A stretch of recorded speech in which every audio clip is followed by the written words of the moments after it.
Pessoal, tudo bem com você? Tudo tranquilo? Vamos para mais um vídeo aqui hoje, trazer um pouquinho sobre o TGRE, o fundo da TG Real Estate, aquele fundo que está dentro do ambiente CETIP, não está naquele ambiente de bolsa. Trazer um pouquinho mais as nuances do ativo, como que ele está, a característica dele, entre outros aspectos. Antes de mais nada, ia pedir para você deixar o seu joinha, se inscrever no canal e ativar o sininho, assim você vai estar sempre recebendo os vídeos aí na sua tela, beleza? Bora pro vídeo!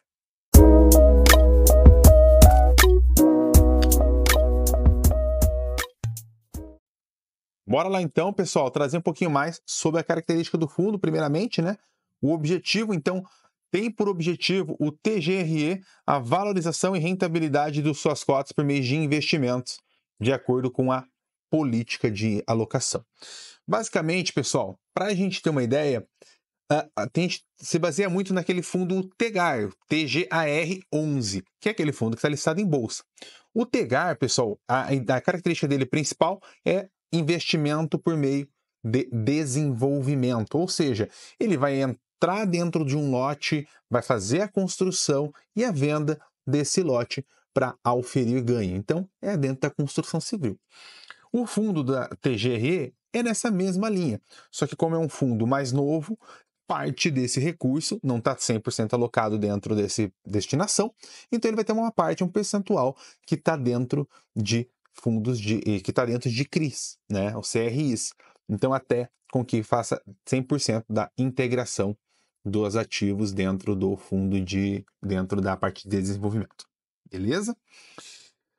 Olhando um pouquinho aqui para a característica do ativo, né? A gente vai primeiramente aqui, ó, para a quantidade de ativos. Então, hoje, o TGRE tem um total de 100 ativos.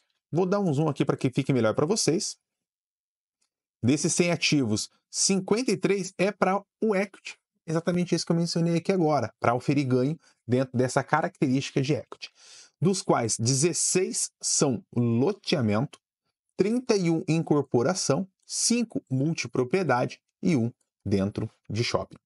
Tá bom? Então tem essa pulverização aqui dentro também dos ativos. A gente sempre tem que lembrar que loteamento são várias unidades. Então a pulverização de venda ela existe muito maior do que dentro de uma rede de shopping center, beleza? 40 ativos são créditos, tá bom? Então são CRIs. 6 ativos são ativos de bolsa, que são fundos imobiliários, e um ativo de renda, beleza? Outro ponto importante, aqui a distribuição então por classe, né? A gente vai ver que hoje 55% está dentro de equity, 35%, quase 34,5% dentro do crédito, 7% ativo de bolsa e 3,2% é caixa, beleza? Olhando para a distribuição geográfica, tá bom, pessoal? A gente vai ver aqui que no estado de São Paulo é 19,2% do fundo. O estado que tem mais preponderância é o estado de Goiás, justamente porque a TG Core, ela é do estado de Goiás, então ela conhece mais ali aquele mercado, tá bom? Tem também aqui dentro do estado de Minas Gerais, 8,8%. No estado do Pará, aqui 8,4%. E também aqui no estado de Santa Catarina, 6,2%, além de outros estados que têm essa preponderância de alocação. Beleza, pessoal? Olhando aqui agora um pouco mais para a gente poder entender como que estão os indicadores, como é que estão essas obras, entre outros aspectos. O que o fundo busca, pessoal? Então ele busca uma taxa interna de retorno, né, até o seu final, de 18,6% mais inflação. O que significa isso? Esse é o objetivo que o fundo está buscando, porque quando ele faz esse empreendimento, desenvolvimento, ele vai ter mais riscos atrelados. Por ter mais risco atrelado, então ele busca uma taxa que seja mais atrativa ali para o ativo, tá bom? Dessas obras, desse percentual, pessoal, 77% do equity ainda está em obras, né? Desculpa, 77% já está em obras concluídas e 65% já está vendido. Tá bom? Então a gente vai aqui, ó, para a parte de loteamento, né, a tipologia loteamento, incorporação, multipropriedade, shopping, né? A taxa interna a taxa interna de retorno real ao mês, né, 1,1, 1,99, 1,7, 1,2. Basicamente, a gente vai olhar e enxergar o percentual que está em obras, né? 95%, 50%, 63% e 57% sucessivamente, e o percentual que está em vendas também, tá bom, pessoal? Então, assim, o ativo ele já está em andamento, não é um ativo do zero. Isso é muito importante porque o ativo, ao mesmo tempo que ele já está em obras, ele já está sendo partes vendidas, então já vai auferindo receitas ali dentro, receitas essas que são maiores do que um crédito, por exemplo, alguma coisa nesse sentido, tá bom? Isso vai se concluindo ao longo do tempo, isso acontece da mesma forma dentro do pegar. Beleza, pessoal? Então, dentro disso tudo, a distribuição por equity, né? Então a gente viu que 55% é equity, e os outros têm ali caixa, outros fundos e também CRIs.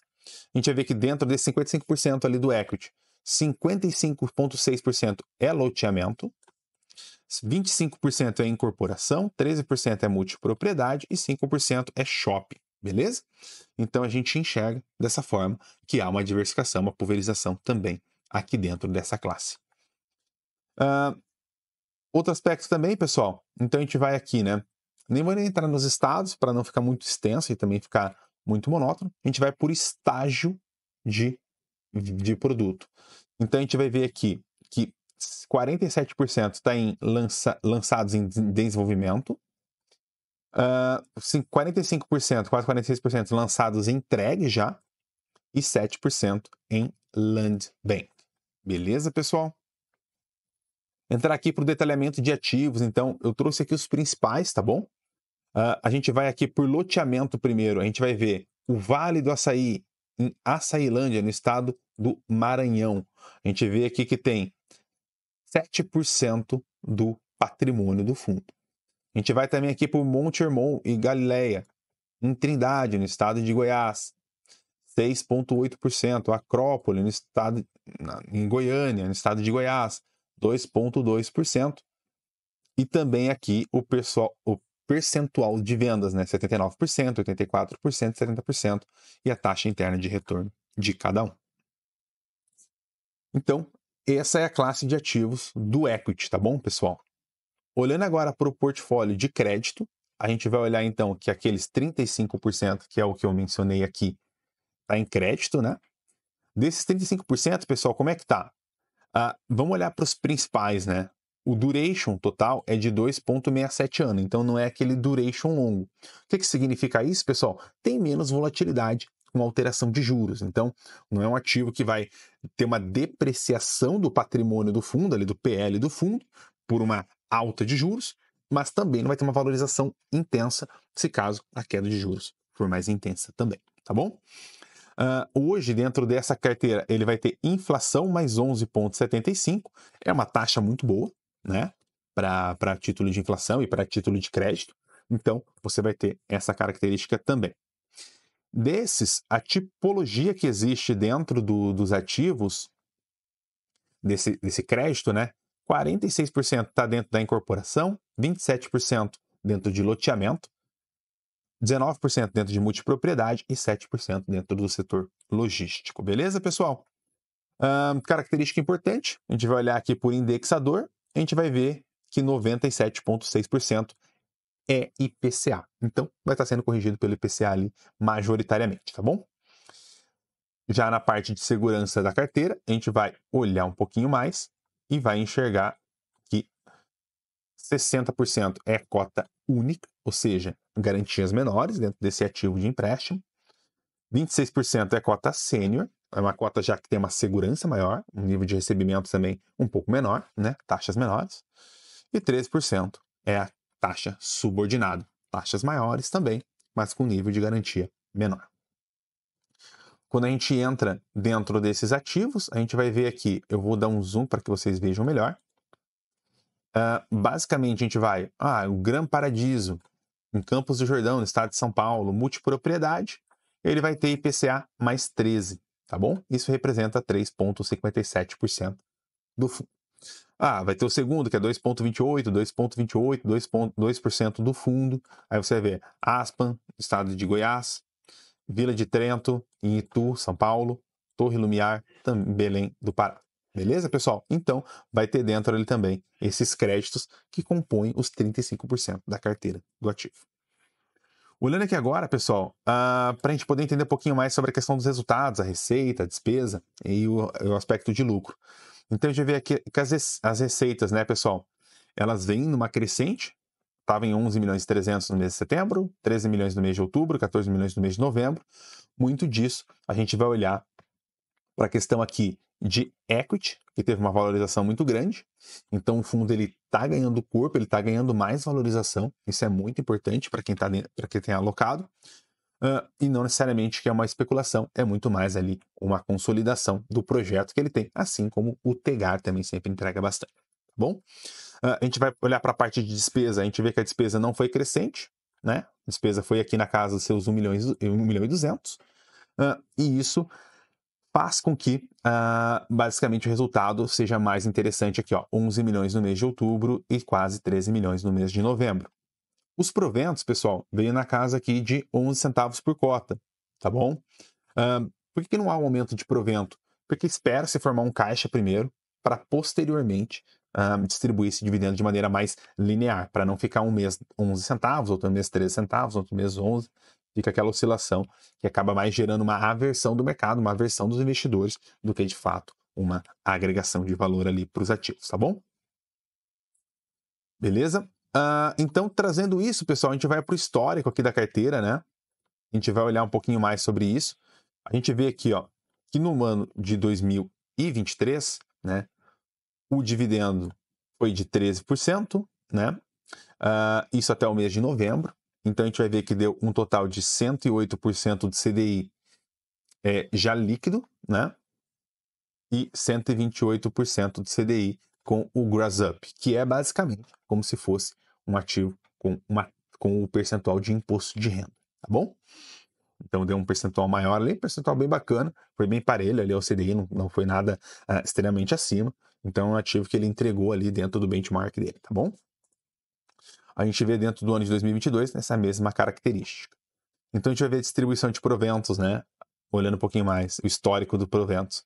A gente vê que estava ali na casa dos 10 centavos no começo do ano, foi para 12 centavos, depois para 11, 10, 11 novamente. Então está nessa faixa e nessa banda ali entre 11 a 12 centavos na média, tá bom? Quando a gente olha para o desempenho então do ativo, né, o histórico, eu sempre gosto de trazer isso dentro dos outros fundos, a gente olhar, o CDI é a linha cinza, a NTNB é a linha vermelha e o TGRE é o azulzinho aqui, juntamente com o Gross Up, que é aquele percentual acima, acima do CDI não, aquele percentual como se tivesse o imposto.